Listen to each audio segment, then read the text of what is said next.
always be jamming to that little intro music. It gets me hyped. Yes, yes, yes. Welcome, welcome, welcome to today's live.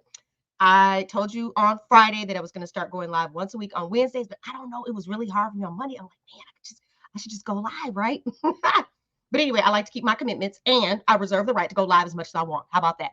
So today we are talking about step 3 of this series that I created on teaching you what limiting beliefs are and how to get rid of them.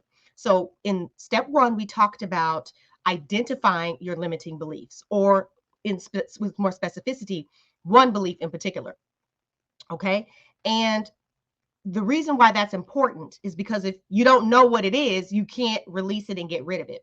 Because make no mistake, one belief can be responsible for so many things about you and your life. For example, if you really innately have the belief that you're not worthy or you're unlovable, that will affect not only how you are in your relationships with men, it will affect how you show up at work, how you show up in your business, or even a better way to say that is how you don't show up because you don't feel like you're worthy. You do this, you contract, you play small. Okay. So you got to identify it and then release it. And this is the part where a lot of people don't do it. They think that because they've talked about it to death, that because they're aware of it, that somehow that means they released it and, oh, I'm healed because I done talked about it till I'm blue in the face. No, you've talked about it. Okay. You've talked about it and you've talked about it and you done talked about it some more and ain't nothing changed. Other than that, now you know why this is a problem, but you haven't actually gotten rid of it. Okay. So that releasing step is incredibly important. Why? Because it leads to step 3. It creates the space for you to now input that which it is that you want to be true for you and your life. Because here's the facts. What a lot of people will do is they'll try to, oh, I'm just going to start, speaking positive things to myself. I'm going to start, trying to affirm better things. And it's like, okay, great. Well, you can tell yourself whatever you want. But guess what your subconscious is going to do? You can say, I'm so confident. Your subconscious, no, you're not, girl. You know we scared of everything. Don't nobody want to listen to us, watch us, that. Whatever negative belief you have, that's the programming. So you can't just slather gravy on garbage and it becomes edible. No, that's not how it works. You actually have to take out the trash and then you can cook something different. Okay. So how do you do that? Now you have heard a lot of positive things about affirmations, a lot of negative things about affirmations. And the truth is, the reason why they don't work for most people is because most people do them wrong. They're not doing them right. They're not doing them right. But an affirmation is simply a statement that you want to be true and possible for you. It has to be said a certain way. People will put the future tense in their affirmations. People will say negative words in their affirmations. And that's not how your brain works. It has to be in the present tense. It needs to be positive and it needs to be linked with an emotion. And one of the most powerful emotions is gratitude. So you can always express an affirmation like, I am so happy and grateful now that XYZ, okay? Because you always want to affirm it in the present, even if it's not true yet. Because your brain only thinks in the present. The only time is now, right now. And so keep that in mind when it comes to your positive affirmations. But here's the point. It's not enough to just craft a random spread of affirmations, just a random thing, positive things I'm going to tell myself. No. When you have done the work to understand, okay, what was the previous belief? And now you've released it. So now you have space. What's the new belief that you want to have about whatever that thing was? So let's say you released all men are liars. So now what is it that you want to believe instead? I am so happy and grateful now that only honest and truthful men approach me and want to date me. What if you believed that? Okay. What if the belief was, oh, there's never enough money? What if your belief instead was, I am so happy and grateful now that money flows to me in abundance, regularly, increasingly, effortlessly, easily? What if you believe that? How would your life change? I was doing a speaking event and one of the ladies there, she said, I never choose easy. She said, I never choose easy. And I said, and it was funny because, she was also interacting with the attendees and things like that. And, I'm over on the side and I think, people that know me. As soon as I heard her say that expression, I'm like, why is that?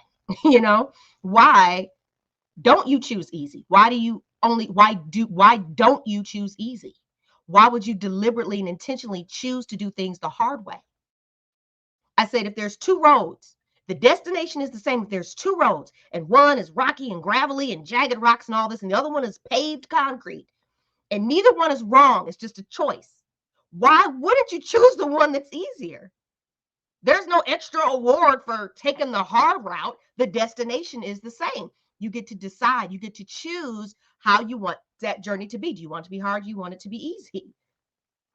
Okay, so even that, she didn't even understand what she's saying, what she's speaking out loud. What she's telling herself is, I choose to live life in a hard way. I choose hard life to be hard. I choose for my life to be hard, for everything to always be a struggle, for everything I always have to fight, for everything to always be hard. Why? Because you just said it. That's what you choose. But yet you want peace. Do you see how that's is diametrically opposed? But if we didn't get to the bottom of that, if that wasn't revealed to her, like, ma'am, this is actually something that's not working for you, then what could she do differently? So she needed to come up with a new belief that actually is going to support her in her journey towards peace. And choosing hard as an identity or as a belief isn't going to get you there. Okay. So when we talk about positive affirmations, the reason why they don't work is because someone has not done the work, the deep intentional work to identify and release the opposing belief. Okay, you have, if it's two things that are opposite, whatever is the actual belief is still true. You have to release that. Now you can input the new belief. The house is empty. There's room for that new belief to move in. But as long as this one's still up in there chilling, you can keep saying this all you want, but this belief doesn't get to live there. Not at all. So that's why they don't work. It's because you haven't removed the old belief. You haven't released the stories around it. So there's no space for you to believe anything new. And then thirdly, you're not able to, they don't work because you're not even saying them right. You're not writing them right. You're telling yourself things that are not the way that your brain works and processes information. So I've already given you a few examples, so I'm not going to rehash that, okay? Now, once you have created these new beliefs that are literally the positive opposite of whatever it was that you previously believed, or what you want to believe instead. Maybe it's not that you want more than just that. So choose to believe something that's more expansive about that in general. Because if you had this more expansive belief, wouldn't it make that other thing just simply not true? But wouldn't it allow all these other things to become true? So you don't have to just go, oh, I believe that, so let me do this like that. You can take a more expansive approach to it. Just make sure you affirm it in the I am, and it's in the present tense, and it's positive, okay? And sometimes you might need to start off with an it's okay.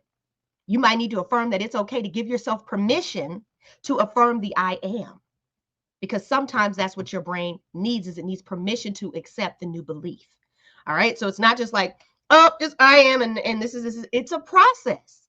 This is, and see, these are all the nuances and little things that I help my clients to navigate when they're going through this process, so that it's effective. So that it's not just something they done picked up off social media on a meme, but rather something that's specifically customized and tailored to them and their specific set of beliefs and goals and abundance that they want to unlock.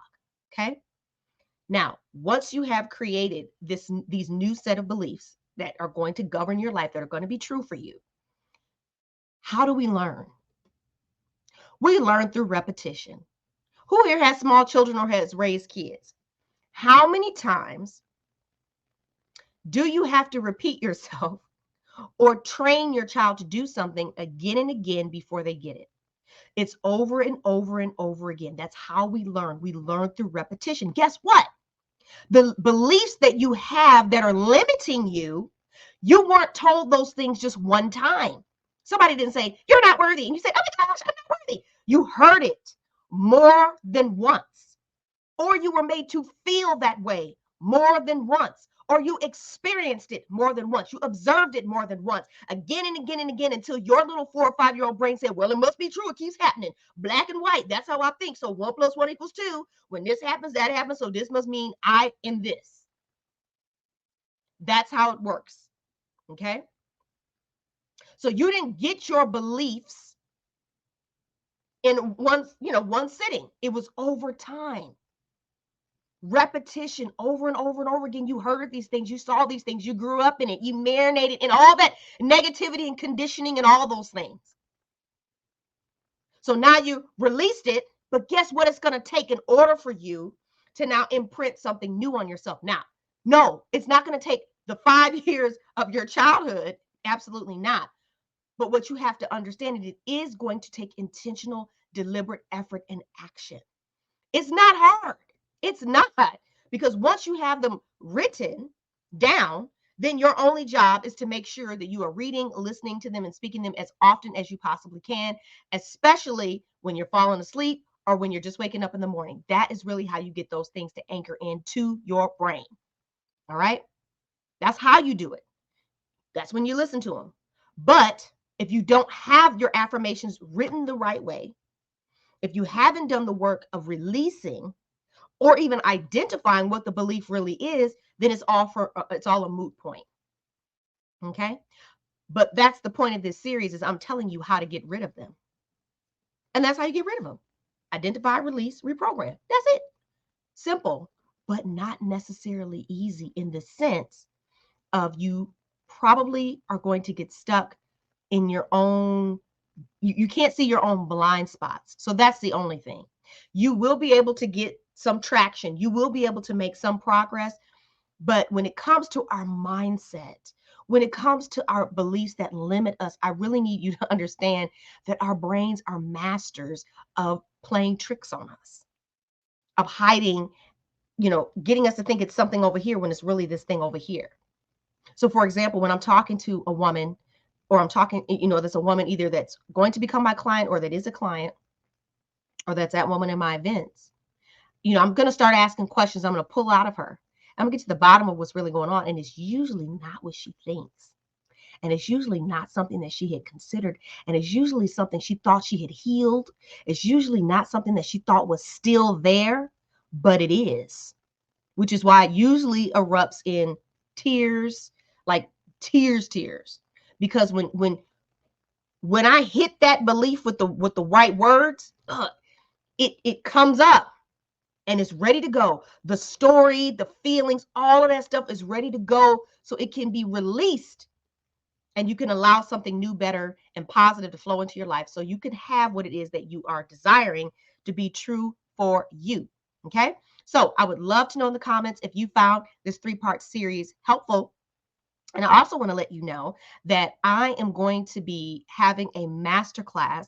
I think I'm going to call it Abundance because I'm feeling that right now. Okay. And it's going to be a masterclass, and I am going to be going through my training on how to live a more abundant life.